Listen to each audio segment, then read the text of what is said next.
Hey, everybody. Good evening. Happy Wednesday. How is everybody doing this evening? First and foremost, thank you for everybody that shared all of our Women's History Month episodes. I know we've had an episode since then, but I want to thank everybody that shared those and engaged with us. And thank you to the ladies that were guests on our shows during that amazing month. So this week, we are talking about mentorship and what it looks like to mentor somebody starting a business. And maybe if you're the person watching this starting a business, talking about what you could potentially need to get started. So if you're watching, don't forget to hit that share button. Get your peeps in here, grab a drink. Let's talk. So if you're watching this evening and you're thinking about starting a business, just started a business, sound off in the comments. Just give us like what's going on, other things that you need, like talk to us in the comments. All right. So that's what we're going to start with. I want to first start this episode because I have been seeing it a lot lately. Everybody does not have to start a business. Everybody is not made to start a business. Everybody is not cut out for it. I understand that we are in this big brand new world, right? And it makes sense to work for yourself. Like the money can be amazing, but it is hard work. It's not as simple as like saying, girl, today I'm opening a spa and I'm gonna be a millionaire tomorrow. There's a whole lot of failing and there's a whole lot of work that you're probably gonna do by yourself. So if you're watching this and you've been thinking about it, I want you to really think about it because it's not for everybody. Okay. All right. I said that. Now let's get into it. So ladies, mentoring people that are jumping into business. What would be the very first thing, right? When you started your businesses, what do you wish would have been the first thing somebody would have told you when you got started? For me, it was, you are not going to make $100 just coming out of the gate. And I say $100 because you have to pay other stuff before you pay yourself. And I didn't know that. And so if you guys don't know out there, I am a high school teacher. And I had the opportunity to present to a child and development class. And I had a chance to talk about being a doula and what that entails. Because they didn't know that, there was a difference between doula and midwife, all that thing. We did a whole episode on that, so you can go back and watch that. But I had several young ladies come up to me. Oh my gosh, how did you get started in that? Where did this come from? What inspired you to do this? And they had so many questions. And I was like, well, look, my business was brought forth through pain, through trauma. I don't want other people to suffer like that. So it's just knowing where to start and how to start, because I've said it so many times before, I am not a business person. I don't have a business degree. I'm in education. So just knowing the ins and outs of business and just knowing the basics. Like I said, I didn't make $100 just coming out the gate because I didn't know the first thing about running a business. And sometimes my services is done for free just because I didn't know how much to charge, when not to charge, that sort of thing. And we hear all the time, like, charge your worth. Well, just starting out, what is my worth? I can't charge $1,100 just because somebody pregnant, even though that's what I want to charge. And just so I feel like it's just knowing the basics of just getting started, building from the ground up. What's the foundation that a business needs? That sort of thing. So I feel like Dayna is the guru of all the things when it comes to just building a firm foundation.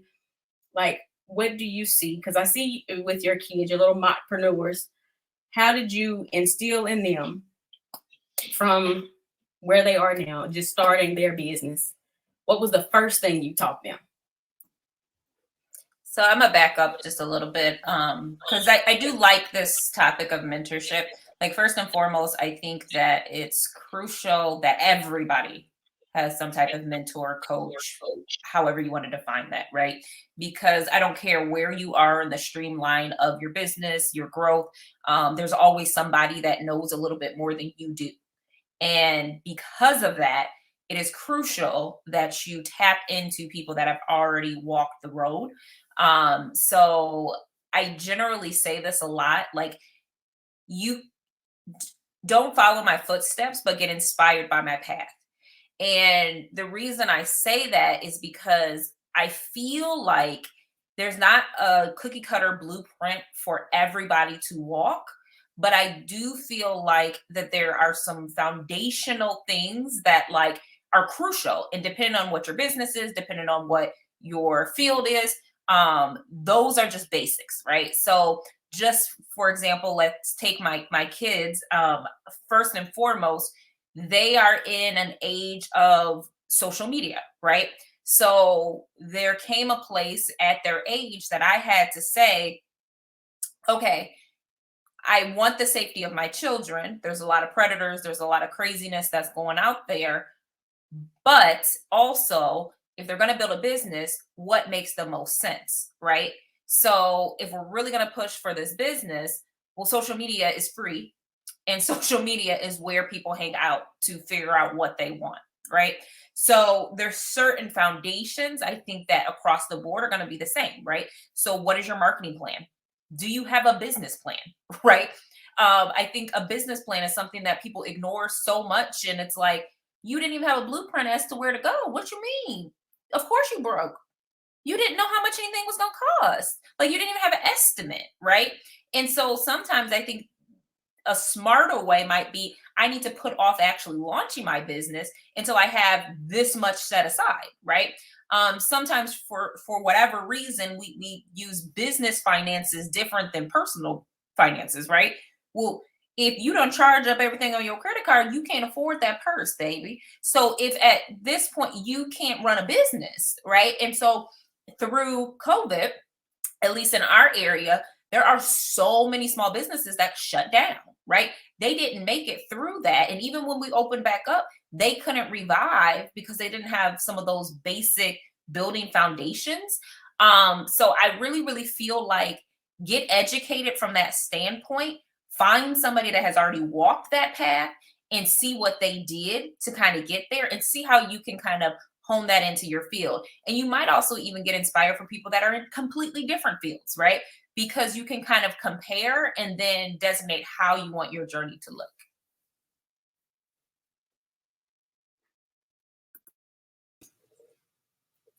Yeah, I 100% agree with all of that, because my very first tip was going to be, you need to get very clear on what your business is going to be.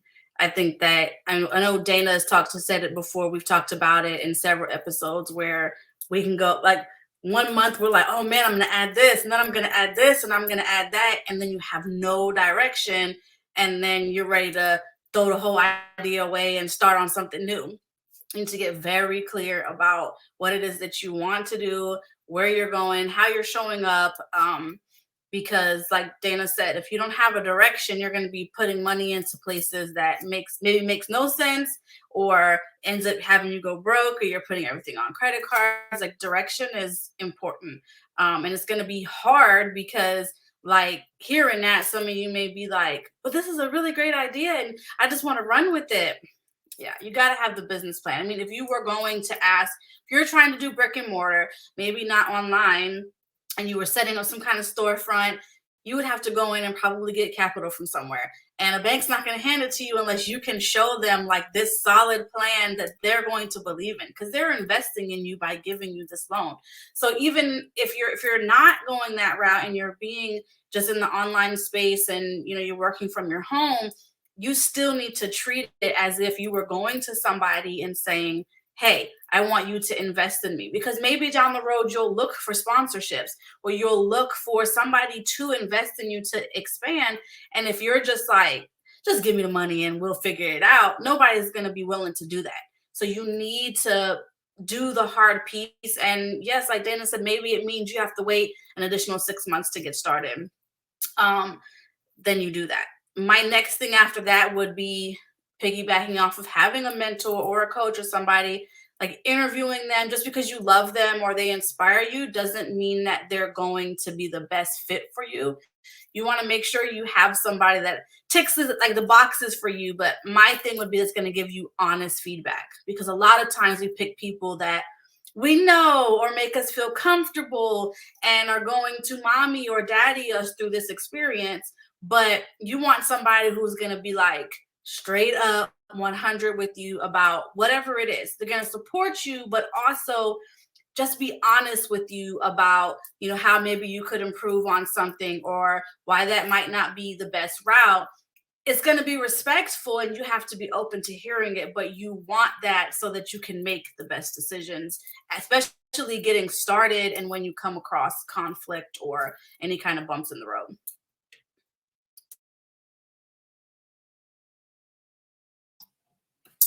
I love all of that. And it's just, I don't know. I'm thinking from high school graduate standpoint, just going out there into the world. I mean, like when those girls talked to me after my little presentation, they were just hungry for something, but I felt like, oh my goodness, I don't know what to do because I don't want to steer them wrong. I guess that's for me the lack of confidence that I have, because I'm still trying to find my way, because I don't know what the heck I'm doing either. So as far as just starting out, we have our foundations. Now what? I mean, we need money to start up things? Like, how do we go out there and just, I don't know, like Dayna said, market yourself to get, I don't know, sponsorships or a bank loan? Just knowing how to interact or communicate with people. I feel like that is a lost thing among the young people. And how can mentoring, so to speak, go with that? I mean, I would say as far as that, first and foremost, don't spend money you don't have. So exhaust all of the free stuff you have. Those young girls know how to Google. They know how to YouTube. They're honestly and truthfully, to me, I would say build your capital to the best of your ability before you start asking somebody else for money, right? Because to me, if you're not a good stewardship of your own finances, how you gonna borrow somebody else's money and try to be a good steward of it? So again, starting small. So using my kids for an example, there's times where we make investments into their business, absolutely, but then there's times where I'm like, nah, you need to order more books, so you're gonna have to come out your pocket and pay for these, right? This is how much money you need to make if you want to be profitable. I joke and I have posted, that my son, he about his money, and he was like, my bank account is $3.71 short, right? Like, cause he knows his money to the T. And I had to tell him, I said, yeah, baby, when you let people swipe cards on Square, they take their cut.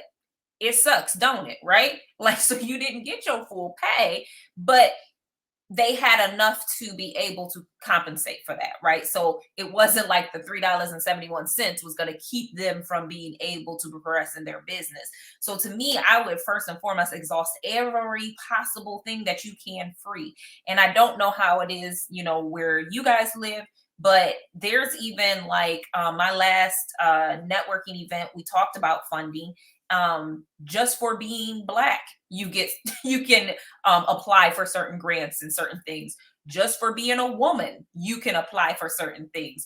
Just for being in the city of Detroit, you can apply for things. Just for being in Oakland County, you can apply. Like, there's so many of these little nuances that you might have to fight for.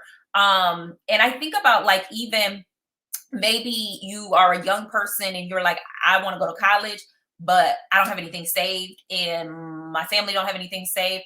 Scholarships, right? So you gonna have to, your junior year, maybe even sophomore year, start writing these letters, right? Because you'll be shocked what people will give you scholarships for. And so you have to have that same mentality when it comes to business. You got to get out there and get that money. Like, you have to say, what are the programs? And you have to be okay with no. So I'm gonna talk to y'all younger generation that might be listening, or this gets shared with. No is not going to kill you, okay? Just because you hear no twice doesn't mean, oh, that's not for me. I should just pack it up. Let me give it up. I'm done with it, right? If you ask somebody for money, you're going to hear a lot of no's, okay? Be okay with that. Be comfortable with that. Come back and say, why did I hear a no? What do I need to do different? So I'll tell this last little story too. So one of the programs where I live is called Michigan Women Forward, and they give out grants to small businesses. I applied and put my children in it or whatever. We had to write out a business plan. We had to have what we wanted to do with the money, all of the things or whatever. But we were denied. We did not get accepted or whatnot. At the event that I just spoke at, a lady came up and she was like, oh my goodness, I heard you at the last event. I wanted to introduce myself. I really enjoyed your message, blah, blah, blah, blah, blah, blah, blah. I said, wonderful, cool. What is your business? What do you do? Oh, I'm the operating whatever at Michigan Women Forward. I said, dope, because y'all totally denied me and I need to be your friend, right? Like, so she's praising me for one thing. And I'm like, can we do lunch? Right? You never know who other people know. And so sometimes even as a young person, get in those doors, ask the questions and get comfortable with no. No, no, no, no, no. You're going to hear a lot of no, especially if you're in business. Yeah, that was my outside of like, you walking into a bank with like we said, not only say perfect, because you should be willing to refine your business plan when you get those no's, because they're coming, and ask for the feedback when that happens, when you're at that phase. But when we're talking, like Dayna said, groundwork, you should be networking, even before, like if you have your business that you want to do. Most of us may start on a whim, but I don't recommend it, because then you're doing all this in the middle, and that 5-year plan may become that 8 to 10, which is fine, because Dayna said, I think last episode, give yourself 10 years before you're ready to pivot. So that fits perfectly into that suggestion and idea, right? But network, even before you started. Go to whatever industry you're trying to be in, whether it's wellness, fitness, you're in the birth circles, go and find specific like networking events or even commerce and chamber type things where you can go and meet people already in those circles and just talk to them and explain what it is that you're trying to do. Because like Dayna said, coming to an event, those people go to events to find the next best thing, so to speak.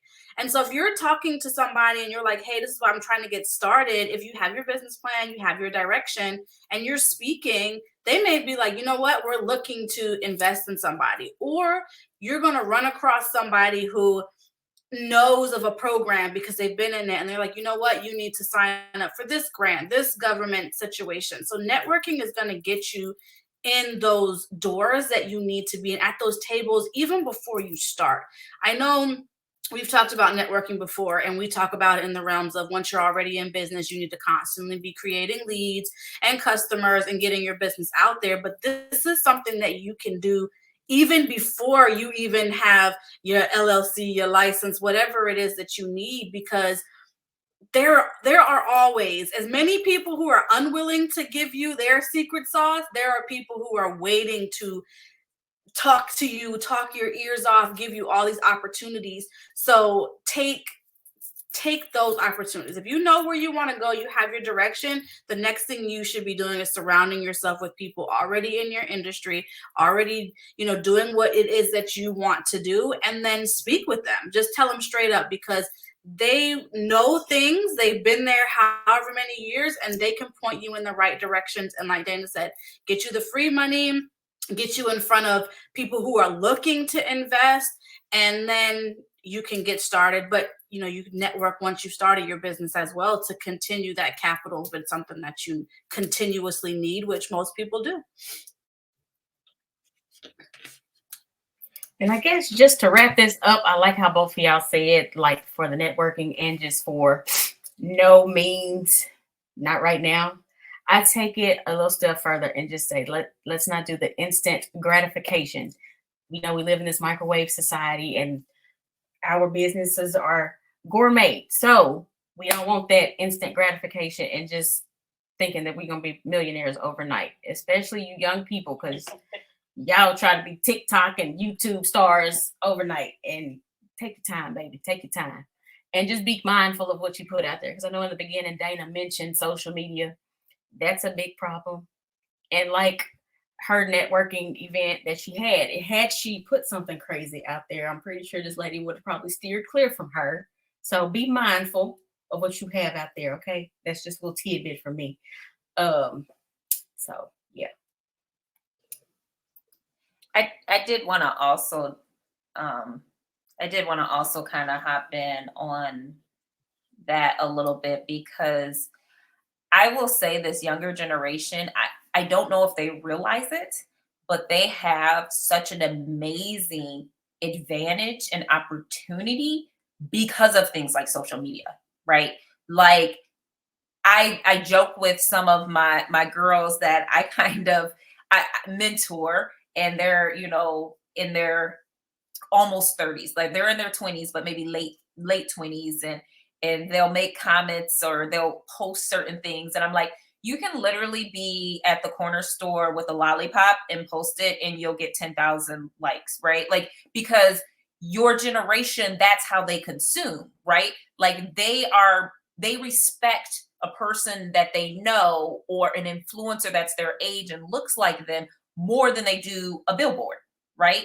So you guys have these wonderful, incredible tools that you can take advantage of in a positive way, right? Like if you're just like, I started using this new face cream or whatever it is, like people are going to be like, well, what is it? Tell me more, right? And so I really, really implore this younger generation to lean into some of that. So no, you don't necessarily need to be like a TikTok sensation, and you don't need to try to go viral every time you do something, but you'll be shocked how your impact can be so huge, even though you might not realize how much it is. We really are living in an influencer time frame. And so I think lean into that, take advantage of it, because you can actually do some great things with it. So don't be afraid of that, is one of the biggest things that I would say with that. And just before we let y'all go, really quick, ladies, for those people who are watching and want to be mentors themselves, what would be like your top 3 to 5 things that you think that they should have, like quality wise, in order to mentor somebody? Rapid fire. Go, go, go. My first thing would be patience. Oh. Patience. That's my top one. That's all I got. Patience. Be patient with them. What you mean you only got one? That's it. Because me, if I have to mentor somebody, I'm talking to myself, I need to be patient. Because they'll come back to me, this ain't working. This is not what I thought it was. Girl, calm down. You just started yesterday. It's okay. It's okay. So it's just being patient and just being consistent. Mm-hmm. Or maybe that's 2. I got 2. Patience and consistency. So I would say for me also, remember the beginning. So I think as a mentor, sometimes we find a level of success. We're tired. We're focusing on our own things. And then unfortunately, what happens is we aren't willing to give back, right? We forget about that struggle and how hard it was when we first started. And we're like, well, I had to struggle, so you're going to struggle too, right? Whereas I feel like, well, what would you have wanted during that time, right? Be that person for other people. And I get it that some people don't have necessarily the bandwidth really to do or bring on a lot of stuff. But my caution to that would be competition. Don't worry about competition. Like the more people you can rise up in your industry, the stronger of the legitimacy that it will be. So don't be afraid to remember your journey and raise people up. I think the next thing that I would say as far as being a mentor, I love your patience and consistency, but I will also add kind of like that sustainability, right? Like, so what makes sense that the person can actually sustain in the stage that they're actually in. So another thing that we kind of forget sometimes when we've gotten to a certain level is you're like, well, this is the load that I can take on. So this is what you need to be doing. So you should be posting every day. You should be doing reels. You should be hashtagging this and you should be doing that. And they're like, wait, what is that? What? Right? Like, and it's like, they can't sustain that. You done gave them so many, you know, things to juggle. Now they're overwhelmed and they're like, I don't want to do none of it because Dayna made it too complicated, right? Too complicated. I can't follow it. And then the last thing that I would say is just resources. Most of the time they don't know what resources they need, right? So if you have connections with those resources, if you can introduce them to the right people, if you can put them in the right rooms and you can give them those resources, give it to them.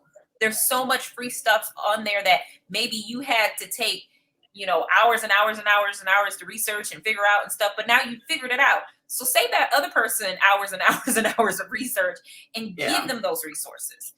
Sustain that with them and help them be able to grow and use and utilize that stuff. I'll go real quick. Piggyback, set, like Dayna said, another piece that would be set realistic goals. Like, help them set realistic goals. We all have major ones. Like, it's set the big goals, but then help them, you know, bring it down. And on top of that, be a great listener. So have the listening skills. Listen actively so you can hear like their concerns, where they're struggling, their ideas, and help, even their challenges, but help them understand their perspective and where they're coming from, and then give your feedback versus being like, nope, that sucks, don't do that, do this instead, right? You want them to understand where they're going and then help them get there. And I already said it before, honest feedback. I think that is huge because nobody needs yes men. We need people that are going to really tell us where to go. And most important, to be available. If you're going to sign up to be a mentor, it is a hard work. Like Dayna said, don't try to rush them through those processes. Be available to them and let them know that you're there to support them, and you're going to walk this and you're going to share your experiences and lend them that knowledge. All right, y'all. So I hope that was helpful. I know I should have told you grab a piece of paper and a pen so you can write everything down. You'll have to catch us in the replay. Go in the comments, grab that YouTube link, head over there, put up your captions so you can write everything down, pause and rewind and do all of the things because it was great information. Be sure to tag your friends and share it out. Y'all, same time, same place next week, every Wednesday, 6 p.m. Eastern, 5 Central. We will catch y'all next week.